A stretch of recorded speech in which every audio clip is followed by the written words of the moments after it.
Mars, the fourth planet from the Sun, has historically been the source of constant awe and mystery as to whether or not life exists there. 19th century astronomers believed that they saw a vast network of canals crisscrossing the surface of Mars, connecting huge Martian cities, while science fiction writers and filmmakers have given us a wealth of stories involving evil Martians coming to conquer Earth and destroy its inhabitants. The search for life on Mars has become the dominant driving force in the space exploration programs of several countries worldwide, and at the same time has proven to be one of humanity's most elusive goals over the last 3 decades.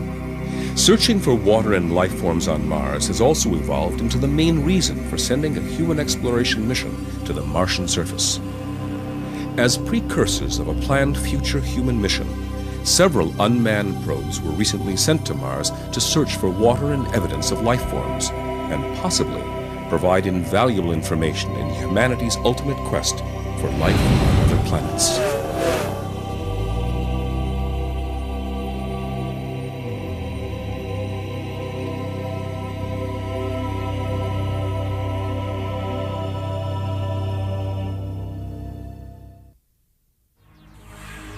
In July 1976, the first major effort to search for life on Mars was made by the U.S. space program NASA, when they successfully landed 2 unmanned multi-billion-dollar Viking probes onto the Martian surface. These highly complex spacecraft performed many scientific, geological, and atmospheric tests, as well as searching for water and direct evidence of life. While these Viking probes found a tremendous amount of subsurface water in the soil, the fundamental source of all life as we know it, the tests for the presence of life forms were promising but ultimately proved inconclusive. By 1996, in what some people believe to be the single greatest discovery in Earth history, scientists from NASA analyzed meteorites believed to come from Mars and concluded that they contain the fossilized remains of Martian life forms. These scientists theorized that a high-speed meteor impacting onto the Martian surface caused thousands of tons of rock and soil to be ejected from the planet. These ejected samples then spent perhaps millions of years in space before finally impacting at various sites here on Earth. The claims made by these NASA scientists caused a firestorm in the scientific community, and several other noted scientists disputed and discounted these claims and findings, urging that further research must be conducted on rock and soil samples on the Martian surface. Currently, there is an armada of probes that recently have been sent to Mars by NASA, the European Space Agency, the British Space Agency, and the Japanese Institute of Space and Astronautical Sciences. These unmanned probes will reach Mars at the end of 2003 and the beginning of 2004, and possibly provide new clues regarding the question of life on Mars. The first of these probes to arrive at the Red Planet is the Japanese probe, an orbiter called Planet B, or Nozomi, the Japanese word for hope. Launched in 1998, a series of unforeseen challenges has plagued its trip and delayed its arrival to Mars. The probe will now enter Martian orbit in late December 2003 to start a 2-year analysis of the Martian atmosphere. Planet B is a spacecraft by the Japanese Space Science Organization called ISAS, and it's a mission to the Martian atmosphere and magnetosphere. The main objective is to study the interaction between the Martian atmosphere and the solar wind. Solar wind is the flow of plasma from the sun, and since the Mars does not have the magnetic field, or even if it does have, it's a very weak magnetic field, the solar wind and the Martian atmosphere get mixed in the ionosphere and produces various interactions. And the main objective of this Planet B mission is to study the mechanism of this interaction. This spacecraft will return data on the magnetic field, the interaction between the solar wind and atmosphere, the magnitude of dust storms, as well as images of the surface. All of this information will be critical for a future human exploration mission of Mars. This Japanese mission will also have an international involvement in the probe's scientific instrument package that it will carry to Mars. Take this Planet B, for example. It already has instrument from Canada, plasma analyzer, and another plasma analyzer from Sweden, and the dust counter from Germany. To complement this Japanese probe study of the Martian atmosphere, NASA recently launched two powerful and technologically advanced rovers to the Martian surface named Spirit and Opportunity. Each Mars rover carries a sophisticated set of instruments to search for water and clues of life forms. Spirit will reach Mars on January 4th, 2004, and Opportunity will land on Mars on January 25th, 2004.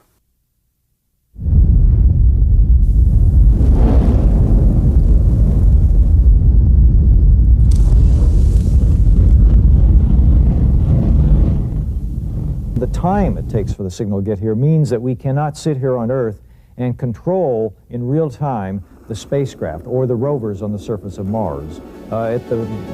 Typically, Mars is on the order of 10, 15 minutes one-way light time away, and it varies throughout the orbital year of the Earth and Mars.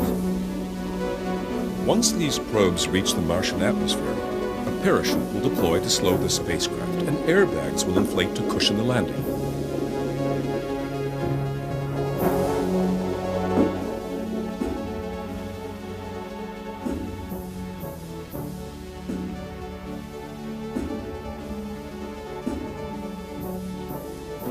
Two landing sites were chosen after intensive analysis of the mapping by the Mars Global Surveyor.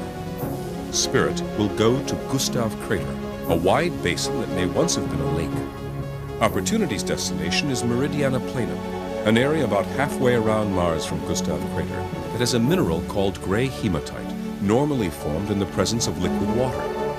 Upon reaching the surface, each rover is expected to travel up to almost 40 meters per Martian day and log up to almost 2,000 meters during its 3-month prime mission. But there's always a time delay from Mars, because Mars is so far from the Earth. Radio signals travel at the speed of light, and so by the time your rover is going to fall off the cliff, if you said, "Stop!" the rover would already be over the cliff. So you have to have a lot of autonomous control on your robotic vehicles. During that time, rocks and soils will be analyzed with a set of 5 geology instruments on each rover, and a special tool will be used to expose fresh rocks for study.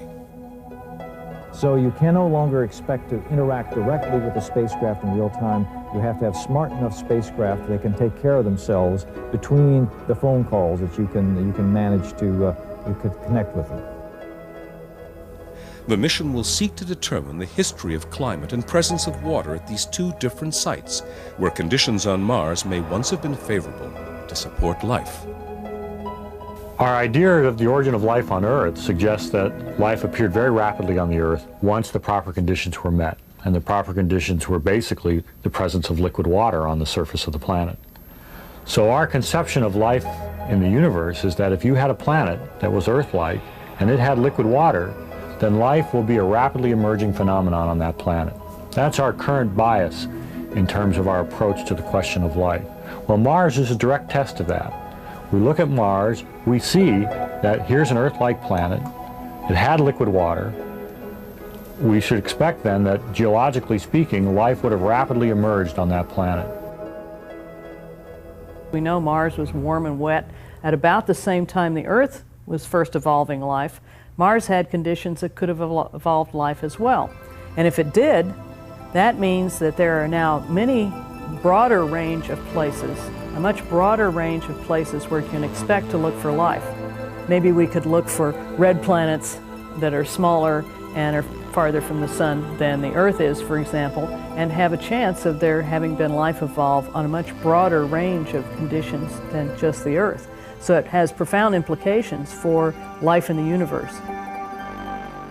In addition to all of the scientific instruments packed onto each of these rovers, they also carry technologically advanced color cameras capable of sending back 360-degree images of the Martian landscape, as well as taking close-up shots of rock and soil samples and then sending the images directly to Earth. You can imagine if you want to explore another planet like Mars, that you need to get down to the surface of Mars in more than 1 or 2 spots.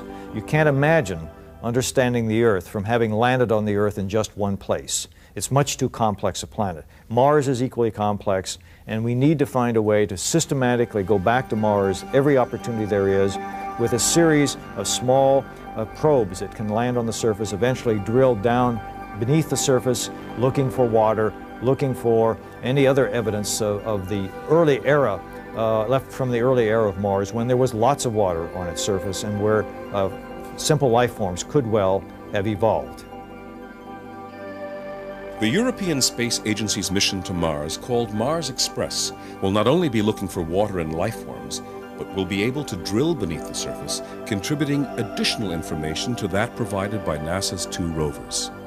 This probe has 2 distinct parts: an orbiter that will stay in Martian orbit for 2 years and search for water and evidence of life, mapping the planet for a future human exploration mission, and a lander built by the British Space Agency called the Beagle 2, which will be able to drill down under the surface in its search for water and life forms.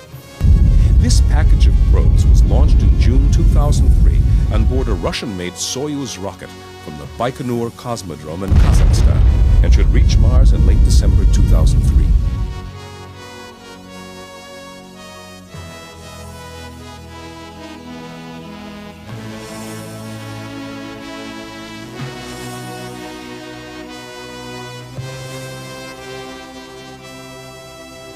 The 2 packaged probes will detach from each other about 6 days before arrival at Mars.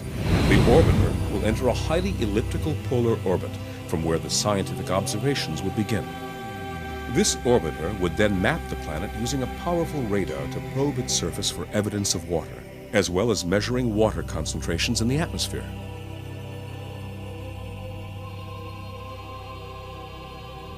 Shortly after the lander has detached from the orbiter, it would deploy parachutes. Then large gas bags would fill to protect it on impact. Once on the surface, the lander would begin 6 months of scientific analysis of the rocks and soils around it in the search for water, and even be able to drill down beneath the surface and analyze soil samples for any organic materials there. The lander also has a robotic arm that would reach out and grab a sample of soil or rock, then bring it to the analysis chamber for investigation looking for clues to biological activity. The lander would also check the atmosphere for traces of methane produced by living organisms. These European space probes will help provide new clues about life on Mars, such as the presence and quantity of water, and possibly signs of present or past life as well. However, while these probes will look for signs of water and clues of some organic activities and life processes, none of these probes will actually be able to find life forms it may come across. Certainly after the Planet B and all these international missions, people will come up with the idea of doing things better. And I'm quite sure that the Mars mission will continue with much improved instrumentation and more focused ideas. At this time, there are no tests that can be programmed to identify the presence of a specific life form. One of the most compelling questions about Mars is, was there life, and searching for that life. But we don't really know what we're looking for. We can't even come up with a rigorous definition of life. In some sense, when people ask me, how are you going to search for life if you can't define it? The answer is, well, we'll know it when we see it. Sending human beings to the Martian surface is perhaps the only way to firmly resolve the issue of the existence of life on Mars. What's really saying is that you're relying on sort of the holistic, intuitive approach to exploration that humans can bring. You don't have a well-defined task that you can program into a computer and say, make this measurement, take this analysis, and then tell me what you find. It's a much more interactive process, searching for life, searching for fossils. And certainly right now, we only know how to do that with human beings. When you send a human being to, say, Mars, we would like those human beings to do the most important things they can do during their stay on Mars. That we will know because the robots will have explored Mars well enough that we know what the most important questions are that the astronauts can help us answer, and we will know where the most important places are for those astronauts to visit. So the robotic program will lay the groundwork in terms of understanding the Mars so that we can be most effective in our initial brief human explorations of that nearby planet. The manned Mars mission will be an international rather than a nationalistic undertaking, unlike the American Apollo space program of the 1960s and 70s. Still, the mission will not be cheap, simple, or totally without risk. The technological requirements alone are monumental. Over the past 2 to 2.5 years, we conducted a study led from a group at the Johnson Space Center, other NASA centers, to study a human exploration mission, a human exploration program. And we have just finished, and we are compiling that report now. But what it did is put together an end-to-end scenario for human exploration of Mars. The most critical technology that has to be developed is low-cost, reliable Earth-to-orbit access. We need a new rocket. Right now it costs $10,000 a pound to take material into low Earth orbit, and then from low Earth orbit we could transfer to Mars. For 6 missions to Mars, that would have cost $100 billion. That's unacceptable. This is the major barrier to getting to Mars.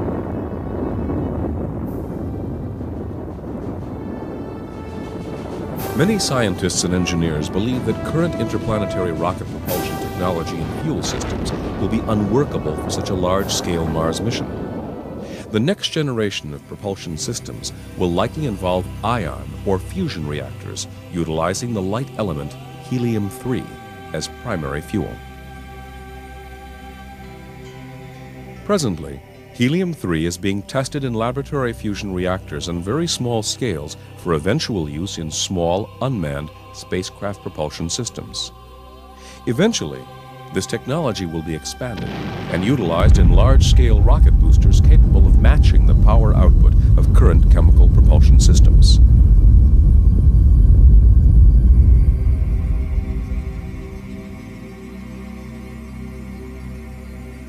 Helium-3 was first considered as a fuel source for interplanetary spacecraft when it was found in massive quantities and readily available on the Moon.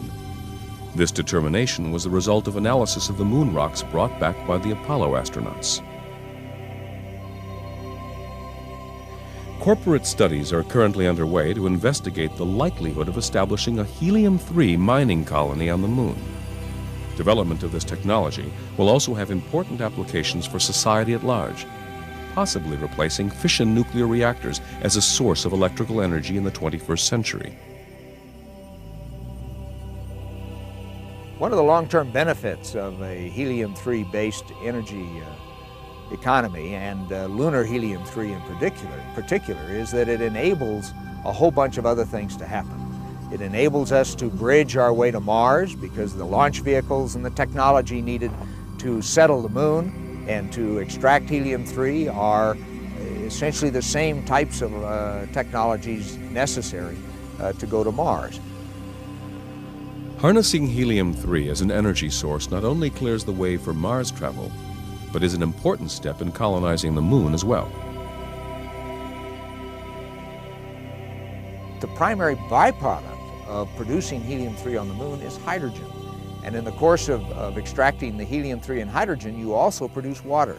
Anywhere you produce helium-3 on the Moon through heating up the soil to extract this solar wind gas, you are going to produce hydrogen and water. And those are the essential components for self-sufficiency on the Moon.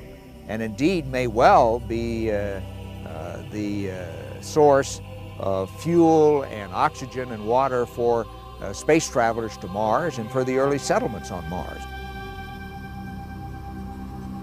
This same technology could be utilized to produce fuel on the Martian surface. As a result, fuel for the return trip to Earth would not have to be stowed as payload on the initial flight to Mars. This subject of extracting rocket propellant from the Mars atmosphere for the return rocket to Earth, it will save enormous amounts of money if we can produce propellant on Mars. It can save effectively half of the mass that you have to launch from Earth to Mars, which means that in general that would save about half of the cost of the mission if you didn't have it. The atmosphere on Mars, however thin, still has carbon dioxide. We can convert that carbon dioxide with a little added hydrogen into methane fuel and oxygen for breathing gases. Perhaps there's water on Mars. We could convert that into a very high energy fuel, hydrogen and oxygen, and we could also have water to drink. We could have oxygen to breathe. For several years, we argued, a group of us argued that closed life support systems that included plants, closed ecological life support systems, would be essential to long-term exploration of Mars or the Moon. And we tried to get people in NASA interested on the engineering side to incorporate those kinds of approaches into the mission design. We need to take seeds with us and not foodstuffs, because foodstuffs are very heavy. So we'd like to be able to learn how to plant foodstuffs on Mars in the Martian soil, in the Martian environment. And then we'd like to figure out how to have what's called a regenerative life support system, so that we could recycle the air we breathe and we could recycle the water we drink, so we don't have to constantly take, so we don't have to take a lot more with us. If we could overcome these issues, we're on our way to Mars.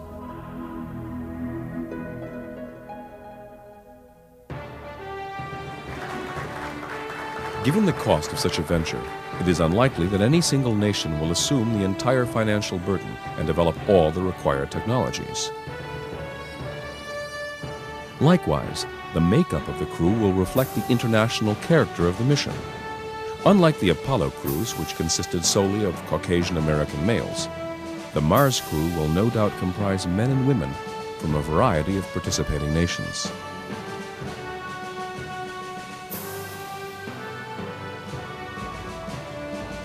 The initial manned mission to Mars will involve a crew of 6 to 7 astronauts, 2 of whom will be pilots, with the remainder being engineers, geologists, and medical specialists.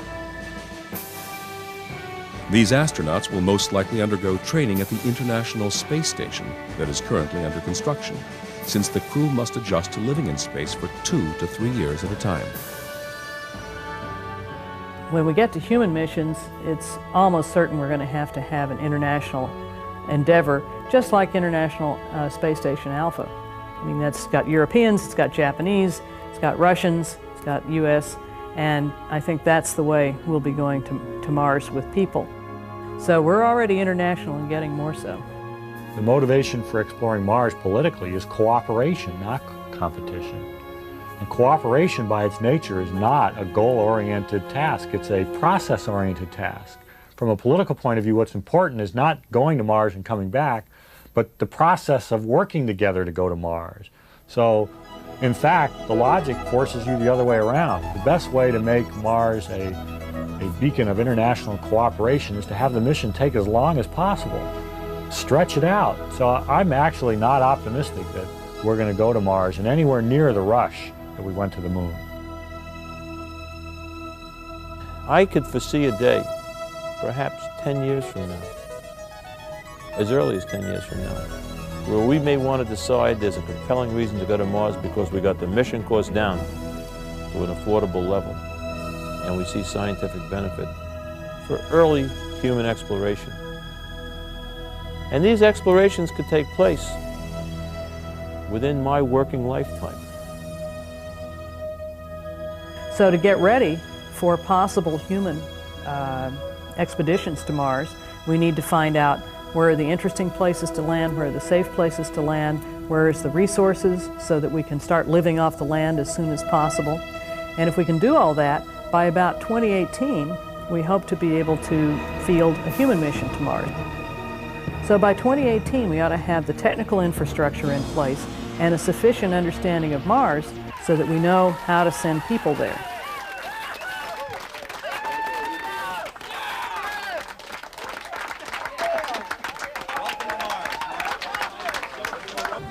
The most viable of all the launch systems proposed by NASA uses only slight modifications of current hardware involving a two-phase procedure. First, an unmanned booster rocket containing the propulsion system for the round-trip journey to Mars would be launched.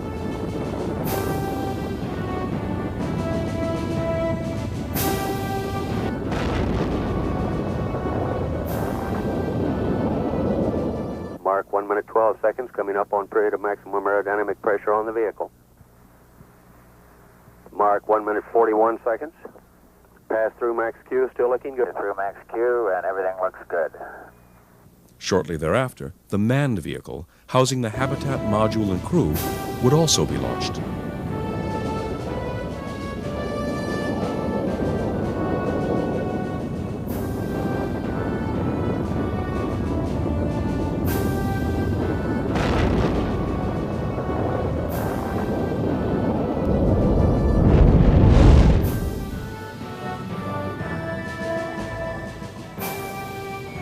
Once in low Earth orbit, the two spacecraft would rendezvous and dock together. Ryan is hanging in there pretty well. She looks great. It's the same to us. What out now, Houston? Roger, looks like a real smooth join-up. Okay, we're captured there, Houston. Roger. Houston, we're hard docked. From there, the spacecraft would leave orbit on a trans-Martian trajectory. Booster systems engineer reports ignition on the third stage. The thrust looks good, he says. When we leave Earth orbit, it is very dangerous, and this radiation could be very serious for the astronauts, ultimately causing them cancer and could cause them to have very major health problems. We've got to figure out how to protect the astronauts against these cosmic rays. And we're working with new materials, we're working with screening procedures. We hope we'll be able to develop techniques for protecting the astronauts against radiation.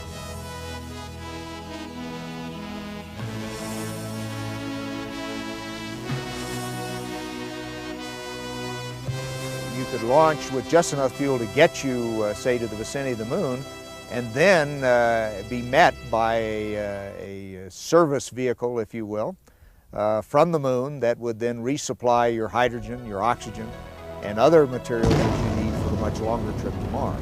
Yes, the moon can be thought of as a service station in space.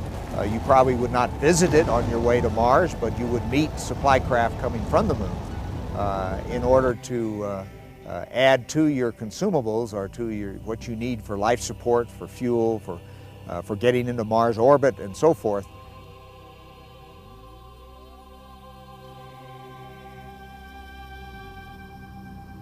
Mars missions are constrained by the planets, by the relation in their orbits of Earth and Mars. You can only go and you can only come back at particular times. You're going for 2.5 or 3 years, and you have to take with you everything that you need, including all of the spare parts or the smarts to fix things that break.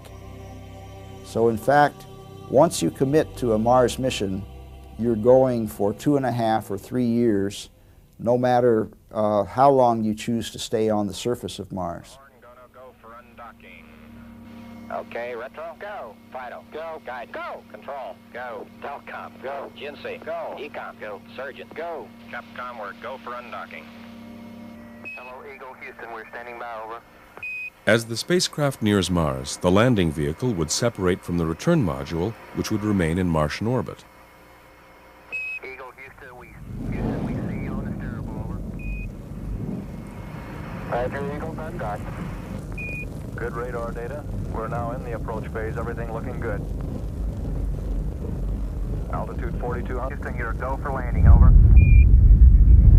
Unique to the Mars mission is the fact that the landing craft will enter the atmosphere without assistance from the Earth-based mission control.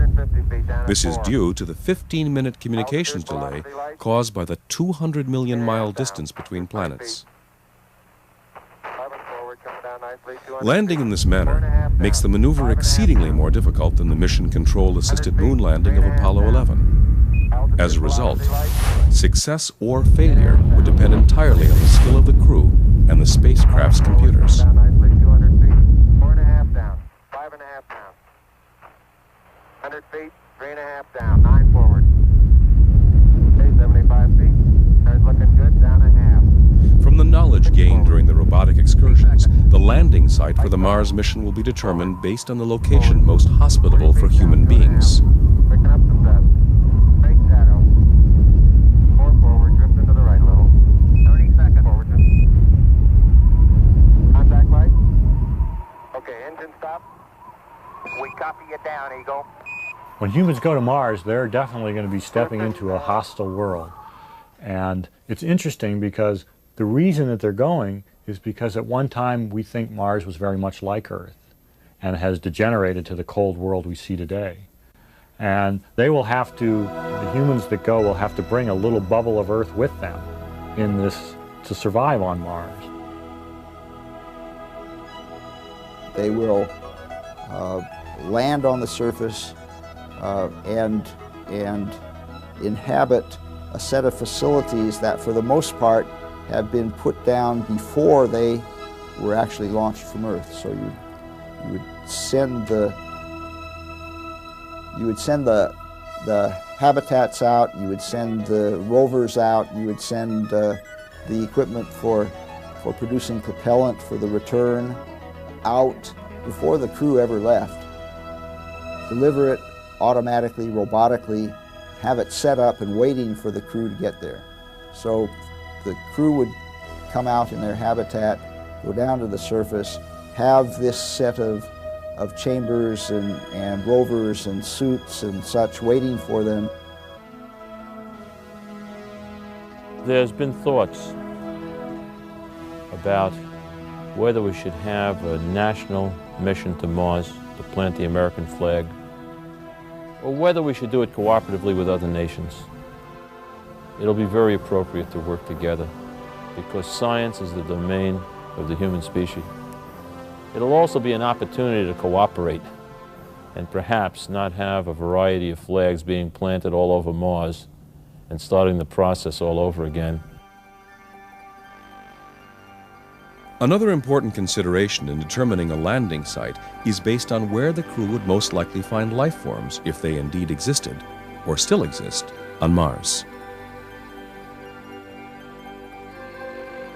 Geologists and particularly planetologists for many, many years have felt very strongly that Mars had a more Earth-like environment in its early history, and that if life was forming on Earth 3.5 to 4 billion years ago, then almost certainly the same processes were occurring on Mars, and that we ought to see evidence of that when we get there. It would be somewhat surprising if one would have had on Mars similar conditions as we had on Earth, say 4 billion years ago, and life would not have developed there. I would say, and I am convinced, that if there was life once on Mars, it was life with the same kind of mechanism as life produces itself and replicates itself on the Earth. Mars and Earth were similar enough in their early history, we think, that it's likely that if life evolved on Mars, it's probably going to be similar in some broad context to life on Earth. If we were searching for life on Pluto or somewhere completely different than the Earth, then of course we could not expect it to be Earth-like. But Mars is similar enough that it's probably going to have, in broad brush, the same kind of systems that we have. And that's good, because it means that we have a chance of being able to recognize it when we see it. So I think the secret to to searching for evidence of life on Mars is to go to ancient lake beds, go to places that are now dry, but at one time had a lake, and to dig down through the sediments in the bottom of those lake beds and look for evidence of organisms that would have lived in that lake. So we'll be able to see if there was ever, maybe be able to see if there was ever life on Mars, see if we can find some indications of, you know, if you find fossil scum around the edge of the lake bed, you know there was life there. Maybe we probably won't find that, but maybe we can find some indications. Is there now life on Mars? We don't know. There certainly are potential niches, ecological niches, where life might have evolved, as very simple forms of life might have evolved in order to survive to the present day. We just don't know, and that's one of the things that's going to be exciting about the investigations of Mars. The thin Martian atmosphere allows that the solar radiation, the solar UV, penetrates towards the surface, and in this way sterilizes this, everything, kills any possible forms of life. There has been the suggestion that life might have retreated towards certain niches at depths, and so this cannot definitely not be absolutely excluded. The surface of Mars today is much too dry and much too cold for life. The only possibility that we can see now that there might still be life on Mars is if it's living underground in some sort of chamber that's being heated by a volcanic source with ice melting into water and sort of an underground stew that could maintain life. It's possible. We have no evidence that it's there. That'll be something we'll be looking for, but we don't have any direct evidence that it's there yet. They might go hundreds or thousands of kilometers over a couple of week period to study the rocks and to take samples and bring them back. And they'd be able to do some of the analysis on those samples right there on the surface. So if they found something really interesting, they could maybe go back out and look a little bit more to find out what was going on. Given the availability of resources on the planet, the planned establishment of at least a semi-permanent base on Mars is also being researched. An important mission goal will be to assess the possibility of maintaining a long-term human presence on the planet. They'll also look at what the resources are that can be utilized. At some point, they will actually start drilling into the surface and seeing whether they can extract water from the subsurface, look for evidence of liquid water down below the permafrost, perhaps drill holes down and try to tap into a water supply, or utilize other ways to extract water from the environment to support the outpost. They'll learn eventually how to make bricks and how to refine the dust to make iron and metals and such. The materials should be there. And so you can imagine that in time you could derive everything that you needed for living there on the surface from the surface materials. We know there's water because we can see the polar caps. And the water, in fact, when Viking did an analysis, they found that the dirt was full of water. In fact, it was so full of water it saturated their instruments, so we don't know how much water there is. But water has been somehow absorbed into the soil. And so there's water, there's oxygen can be made out of the carbon dioxide in the atmosphere. Oxygen can be gotten out of the rocks because we know they're iron oxide. And so you've got power and oxygen and water and dirt. What else do you need? What we would do for a while is take little factories that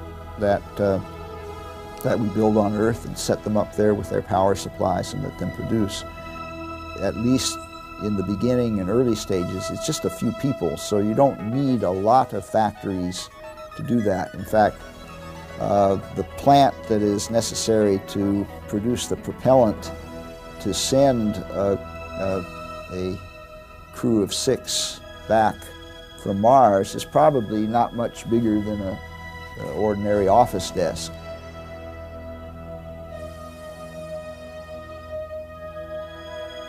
At the conclusion of their stay, 6 months to a year after arriving, the crew would leave all of the facilities intact, so that following missions may also make use of the settlement.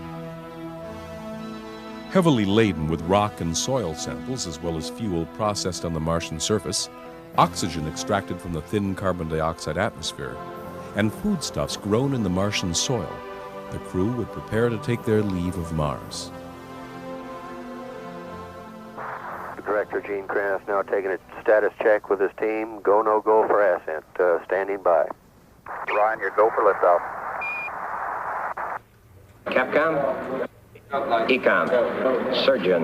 GNC. Guidance, you happy? Go. Fido. Go. Capcom, we're go for liftoff. Houston, you're cleared for takeoff. Roger, understand. We're number 1 on the runway. Port stage and exit.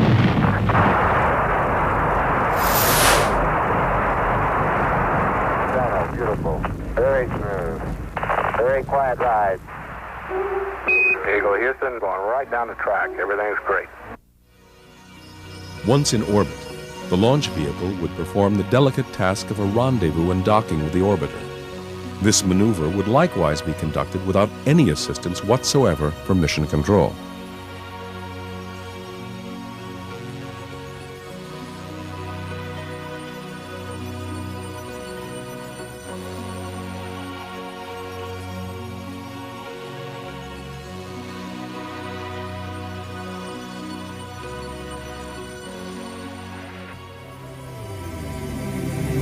After nearly 2 years into this mission, the crew would then have to settle in for the year-long journey home.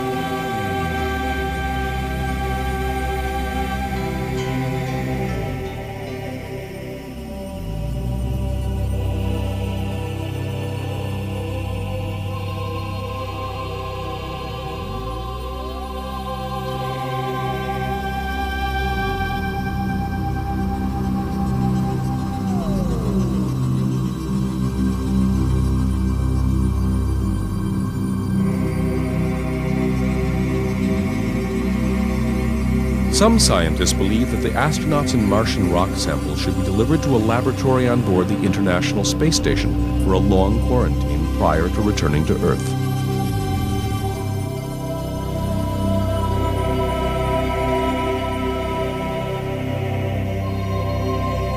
Once the safety of the crew and the safe handling of the cargo is assured, both would then be transferred for the flight back to Earth.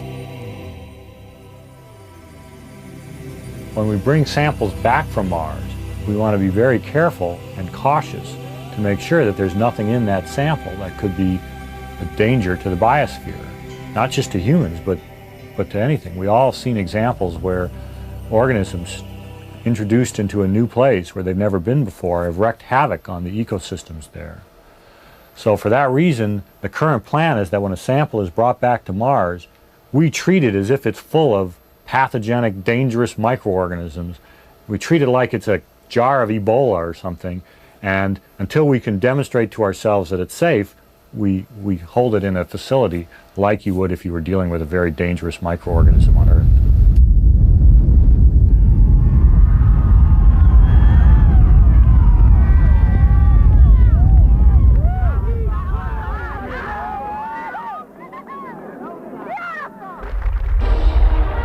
Upon their safe arrival on Earth, these astronauts are likely to receive the biggest hero's welcome since the return of the Apollo 11 moon mission in 1969, when Neil Armstrong and Buzz Aldrin placed the first human footprints on the lunar surface.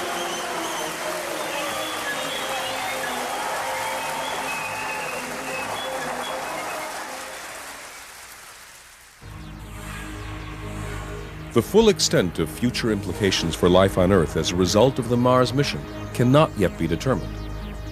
Should life forms be found in Mars rock samples, further expeditions and additional searches for life elsewhere in the universe are sure to follow.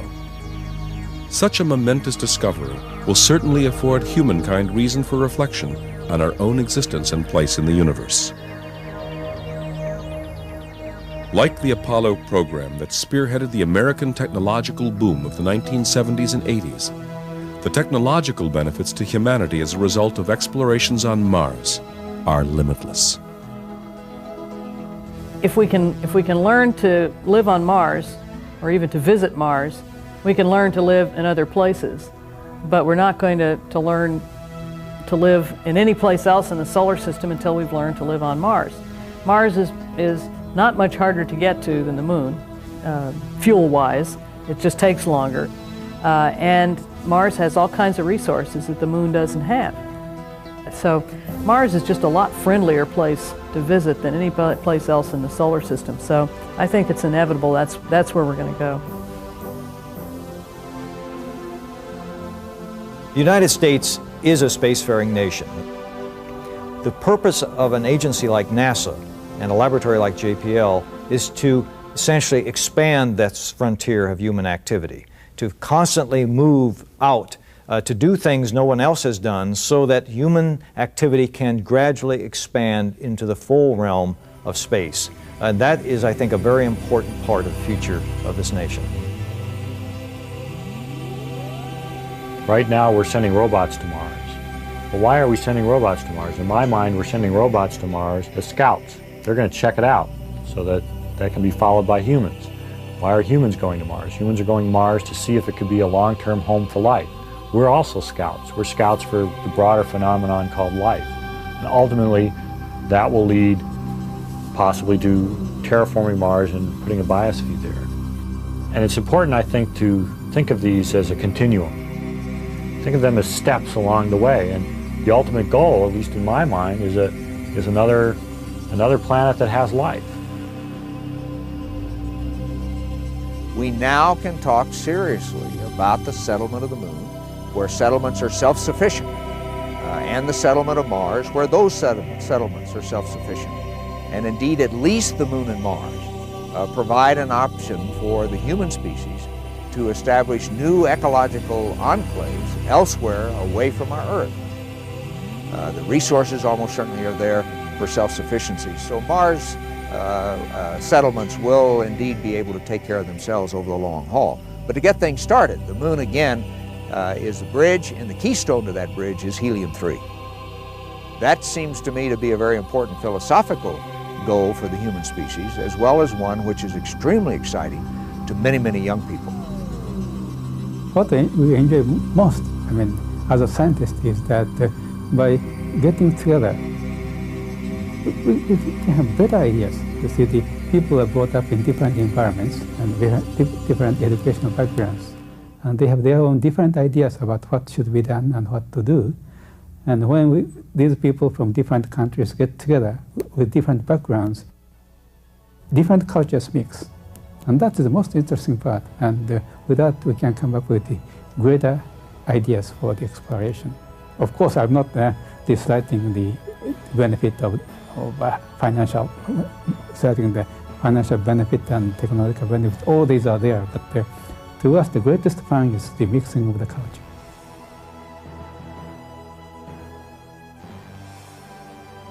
There's a lot of water that has to pass under the bridge. There's no need to make decisions now, but there's certainly a need to dream and think of possibilities. And that's what we're all about at NASA. We're about dreams and visions. And while we undertake a logical sequence to get towards these dreams, we bring back economic benefits and intellectual benefits to make our life richer on Earth. It's not spending money in space, it's enriching life on Earth, and that's what we're all about.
And since the Mars does not have the magnetic field, or even if it does have, it's a very weak magnetic field, the solar wind and the Martian atmosphere get mixed in the ionosphere and produces various interactions. And the main objective of this Planet B mission is to study the mechanism of this interaction. This spacecraft will return data on the magnetic field, the interaction between the solar wind and atmosphere, the magnitude of dust storms, as well as images of the surface. All of this information will be critical for a future human exploration mission of Mars. This Japanese mission will also have an international involvement in the probe's scientific instrument package that it will carry to Mars. Take this Planet B, for example. It already has instrument from Canada, plasma analyzer, and another plasma analyzer from Sweden, and dust counter from Germany. To complement this Japanese probe study of the Martian atmosphere, NASA recently launched two powerful and technologically advanced rovers to the Martian surface named Spirit and Opportunity.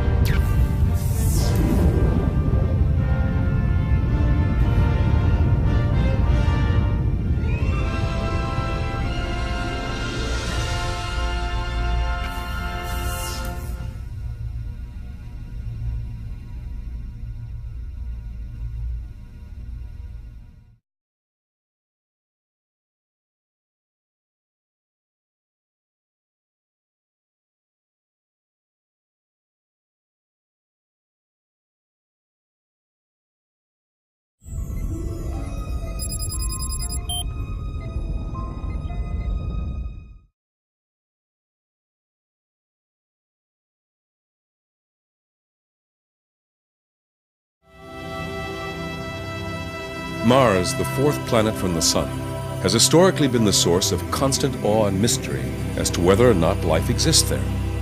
19th century astronomers believed that they saw a vast network of canals crisscrossing the surface of Mars, connecting huge Martian cities, while science fiction writers and filmmakers have given us a wealth of stories involving evil Martians coming to conquer Earth and destroy its inhabitants. The search for life on Mars has become the dominant driving force in the space exploration programs of several countries worldwide, and at the same time has proven to be one of humanity's most elusive goals over the last 3 decades. Searching for water and life forms on Mars has also evolved into the main reason for sending a human exploration mission to the Martian surface. As precursors of a planned future human mission, several unmanned probes were recently sent to Mars to search for water and evidence of life forms, and possibly provide invaluable information in humanity's ultimate quest for life on other planets.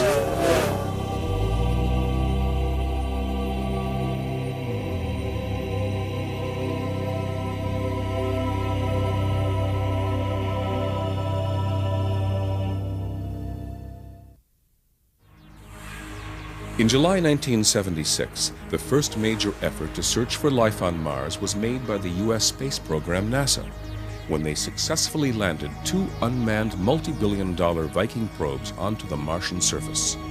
These highly complex spacecraft performed many scientific, geological, and atmospheric tests, as well as searching for water and direct evidence of life.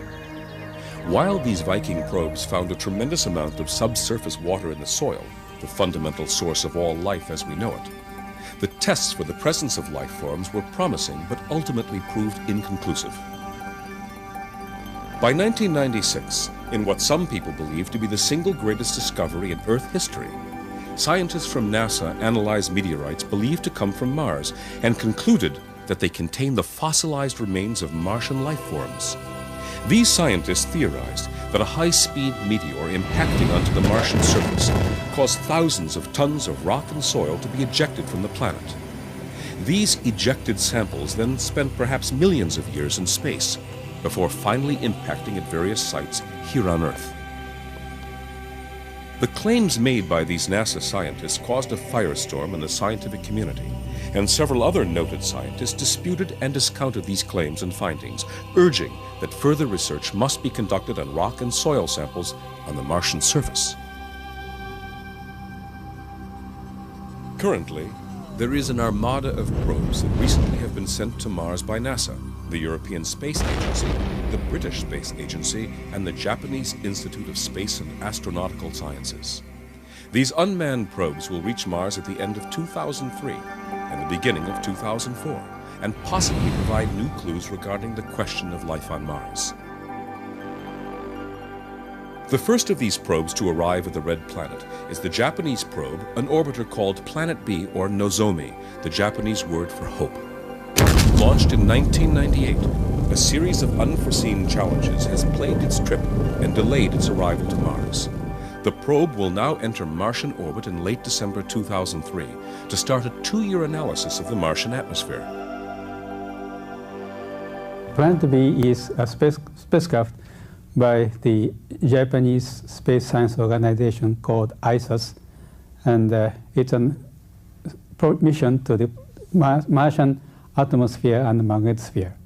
The main objective is to study the interaction between the Martian atmosphere and the solar wind. Solar wind is the flow of plasma from the sun.